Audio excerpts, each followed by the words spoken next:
ಉಸ್ತುವಾರಿ ಸಚಿವರಾದಂತ ಸುಧಾಕರ್ ಅವರೇ, ಕೋಲಾರ ಉಸ್ತುವಾರಿ ಸಚಿವರಾದಂತ ಶ್ರೀ ಬೈತಿ ಸುರೇಶ್ ಅವರೇ, ಗೌತಮ್ ಅವರೇ, ರಾಜೀವ್ ಗೌಡ ಅವರೇ, ಪುಟ್ಟ ಅಂಜನಪ್ಪ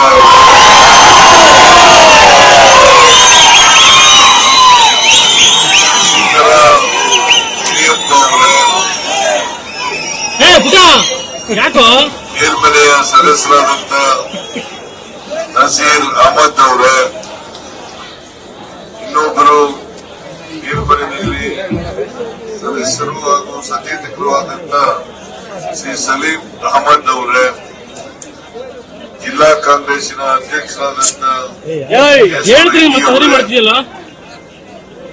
ಇತರ ಎಲ್ಲ ನಮ್ಮ ಪಕ್ಷದ ಮುಖಂಡರೇ, ಇಲ್ಲಿ ಇಷ್ಟೊಂದು ಉತ್ಸಾಹದಿಂದ ಸೇರಿರ್ತಕ್ಕಂಥ ಎಲ್ಲ ಆತ್ಮೀಯ ಕಾರ್ಯಕರ್ತ ಬಂಧುಗಳೇ, ತಾಯಂದಿರೇ, ಯುವಕ ಮಿತ್ರರೇ, ಮಾಧ್ಯಮದ ಎಲ್ಲ ಗೆಳೆಯರೇ, ಇವತ್ತು ನಿಮ್ಮನ್ನೆಲ್ಲ ಭೇಟಿ ಮಾಡಿರ್ತಕ್ಕಂಥದ್ದು ಕಾಂಗ್ರೆಸ್ ಪರವಾಗಿ ನಿಮ್ಮ ಮತ ಯಾಚನೆಗೋಸ್ಕರ ಬಂದಿದ್ದೀವಿ. ಈ ಚುನಾವಣೆ ಬಹಳ ಮಹತ್ವದ ಚುನಾವಣೆ. ಯಾಕಂತಂದ್ರೆ ಇನ್ನು 5 ವರ್ಷಗಳ ಅವಧಿಗೆ ಕೇಂದ್ರದಲ್ಲಿ ಯಾರು ಅಧಿಕಾರದ ಚುಕ್ಕಾಣಿಯನ್ನು ಹಿಡಿಯಬೇಕು ತೀರ್ಮಾನ ಮಾಡಬೇಕು. 10 ವರ್ಷಗಳಿಂದ ಬಿಜೆಪಿಯ ನರೇಂದ್ರ ಮೋದಿ ಅವರು ಪ್ರಧಾನಮಂತ್ರಿ ಆಗಿದ್ದಾರೆ. 2014ರಲ್ಲಿ ನಡೆದಂತಹ ಲೋಕಸಭಾ ಚುನಾವಣೆಯಲ್ಲಿ ನರೇಂದ್ರ ಮೋದಿ ಅವರು ಅನೇಕ ಭರವಸೆಗಳನ್ನು ಕೊಟ್ಟಿದ್ದರು. ಈ 10 ವರ್ಷಗಳಾದರೂ ಕೂಡ ನರೇಂದ್ರ ಮೋದಿ ಅವರು ಕೊಟ್ಟಿದ್ದಂತ ಭರವಸೆಗಳನ್ನ ಈಡೇರಿಸಿದಾರಾ ಇಲ್ಲವಾ ಅಂತಕ್ಕಂಥದ್ದು ನಾವೆಲ್ಲ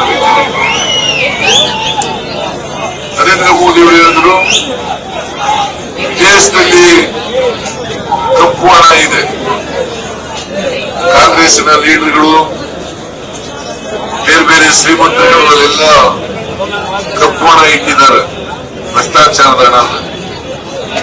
ಅದಕ್ಕೋಸ್ಕರ ಆ ಹಣನೆಲ್ಲ ವಾಪಸ್ ತಗೊಬರ್ತಿದ್ದಾರೆ. ಆ 100 ದಿನಗಳಲ್ಲಿ ವಾಪಸ್ ತಗೊಬಂದು ಎಲ್ಲ ಅಕೌಂಟ್ಗಳಿಗೆ 15 ಲಕ್ಷ ಜಮಾ ಮಾಡ್ತೀನಿ ಅಂತ ಹೇಳಿದ್ರು ಅವರ ಅಕೌಂಟ್ಗಳಿಗೆ.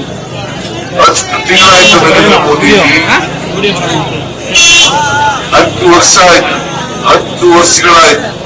10 ವರ್ಷ ಆದ್ರೂ ಕೂಡ ನೀವು 15 ರೂಪಾಯಿನೂ ಕೂಡ ಯಾರ ಅಕೌಂಟ್ಗೂ ಹಾಕಲಿಲ್ಲ. ಈಗೆಲ್ಲ 15 ಲಕ್ಷ ಬಂದಿದೆಯಾ? 15 ಲಕ್ಷ. ನರೇಂದ್ರ ಮೋದಿ 10 ವರ್ಷ ಆಡಳಿತ ಮಾಡಿ ಸುಳ್ಳು ಹೇಳಿದ್ರು ಅಲ್ವಾ? ಆಮೇಲೆ ಈ ದೇಶದ ನಿರುದ್ಯೋಗಿ ಯುವಕ ಯುವತಿಯರಿಗೆ ವರ್ಷಕ್ಕೆ 2 ಕೋಟಿ ಉದ್ಯೋಗಗಳನ್ನು ಸೃಷ್ಟಿ ಮಾಡ್ತೇನೆ, 2 ಕೋಟಿ ಉದ್ಯೋಗಗಳನ್ನು ಸೃಷ್ಟಿ ಮಾಡ್ತೇನೆ, ನಿರುದ್ಯೋಗದ ಸಮಸ್ಯೆಯನ್ನು ಬಗೆಹರಿಸ್ತೇನೆ ಅಂತ ಹೇಳಿ ಜನರಿಗೆ ಆಶ್ವಾಸನೆ ಕೊಟ್ಟು ಭ್ರಮಾಲೋಕವನ್ನು ಸೃಷ್ಟಿ ಮಾಡಿದ್ರು. ಈಗ 10 ವರ್ಷಗಳಾಯ್ತು. ವರ್ಷಕ್ಕೆ 2 ಕೋಟಿ ಉದ್ಯೋಗ ಅಂತಂದ್ರೆ 20 ಕೋಟಿ ಉದ್ಯೋಗಗಳನ್ನು ಸೃಷ್ಟಿ ಮಾಡಬೇಕಾಗಿದೆ ನರೇಂದ್ರ ಮೋದಿ. ಏನಾದರೂ ಯುವಕರಿಗೆ ಕೆಲಸ ಕೊಟ್ಟಿದಾರ? ಉದ್ಯೋಗ ಸೃಷ್ಟಿ ಮಾಡಿದ್ರ? ಆ ಯುವಕರು ಉದ್ಯೋಗ ಕೊಡಿ ಅಂತ ಕೇಳಿದ್ರೆ ಪಕೋಡ ಮಾರಕ್ ಹೋಗಿ ಅಂತ ಹೇಳಿದ್ರು. ಪಾಪ ಪೋಸ್ಟ್ ಗ್ರಾಜುಯೇಷನ್,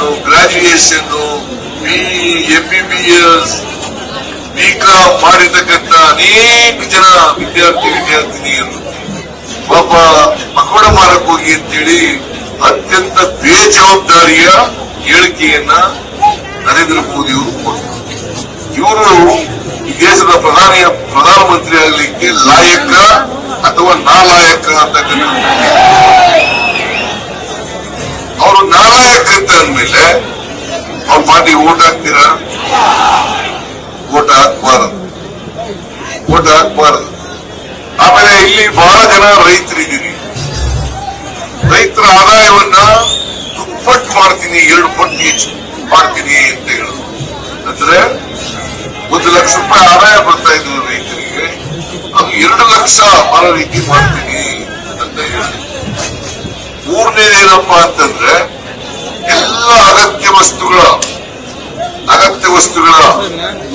ಬೆಲೆಯನ್ನ ಕಡಿಮೆ ಮಾಡ್ತೀನಿ, ಕಮ್ಮಿ ದುಡ್ಡಿನಲ್ಲಿ ಕಮ್ಮಿ ದರದಲ್ಲಿ ಆಹಾರ ಪದಾರ್ಥಗಳು ಸಿಕ್ಕ ರೀತಿ ಮಾಡ್ತೀನಿ, ಗೊಬ್ಬರ ಸಿಕ್ಕ ಮಾಡ್ತೀನಿ, ಅಡಿಗೆ ಎಣ್ಣೆ ಸಿಕ್ಕ ಮಾಡ್ತೀನಿ, ಪೆಟ್ರೋಲ್ ಕಡಿಮೆ ದುಡ್ಡಲ್ಲಿ ಸಿಕ್ಕ ಮಾಡ್ತೀನಿ, ಡೀಸೆಲ್ ಕಮ್ಮಿ ದುಡ್ಡಲ್ಲಿ ಸಿಕ್ಕ ಮಾಡ್ತೀನಿ, ಜೊತೆಗೆ ಗ್ಯಾಸ್ ಸಿಲಿಂಡರ್ ಅವು ಕೂಡ ಕಡಿಮೆ ದುಡ್ಡಲ್ಲಿ ಸಿಕ್ಕ ಮಾಡ್ತೀನಿ.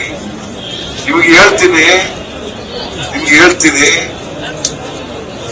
ನರೇಂದ್ರ ಮೋದಿ ಅವರು ಪ್ರಧಾನಮಂತ್ರಿ ಆದಾಗ ಒಂದು ಲೀಟರ್ ಡೀಸೆಲ್ ಬೆಲೆ 57 ರೂಪಾಯಿ ಇತ್ತು, ಇವತ್ತು 95 ರೂಪಾಯಿ ಆಗಿದೆ. ಪೆಟ್ರೋಲ್ ಬೆಲೆ 71 ರೂಪಾಯಿ ಇತ್ತು, ಇವತ್ತು 105 ರೂಪಾಯಿ ಆಗಿದೆ. ಗ್ಯಾಸ್ ಬೆಲೆ 414 ರೂಪಾಯಿ ಇತ್ತು, ಇವತ್ತು 950 ರೂಪಾಯಿ ಮಾಡಿದೆ. ಯಾಕೆ ಕಾರಣ? ಗೊಬ್ಬರದ ಬೆಲೆ 2 ಪಟ್ಟು ಹೆಚ್ಚಾಗಿದೆ, ಅಡಿಗೆ ಎಣ್ಣೆ ಹೆಚ್ಚಾಗಿದೆ. ನರೇಂದ್ರ ಮೋದಿ ಹೇಳ್ತಾರೆ ಕಾರಣ ಇದಕ್ಕೆಲ್ಲ. ಏನ್ ಹೇಳಿದ್ರು ಹಿಂದಿನಲ್ಲಿ, ಅಚ್ಚೇ ದಿನ ಆಯೇಗ ಅಂತ. ಒಳ್ಳೆ ದಿನ ನಿಮ್ಗೆಲ್ಲ ಒಳ್ಳೆ ದಿನ ಬರ್ಲಿಲ್ಲ.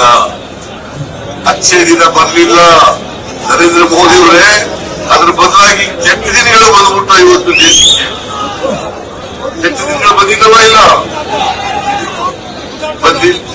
ಕೆಟ್ಟ ದಿನಗಳು ಬಂದಿದ್ದ ಎಲ್ಲ ಆಹಾರ ಪದಾರ್ಥಗಳೆಲ್ಲ ತೆಗೆದುಕೊಂಡು ಅದಕ್ಕೆ ನಾವು ತೀರ್ಮಾನ ಮಾಡೋದು.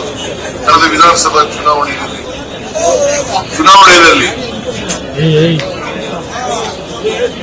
ಅನೇಕ ಭರವಸೆಗಳನ್ನು ನಮ್ಮ ಮ್ಯಾನಿಫೆಸ್ಟೋ ಮೂಲಕ ಮಾಡಿದ್ರು.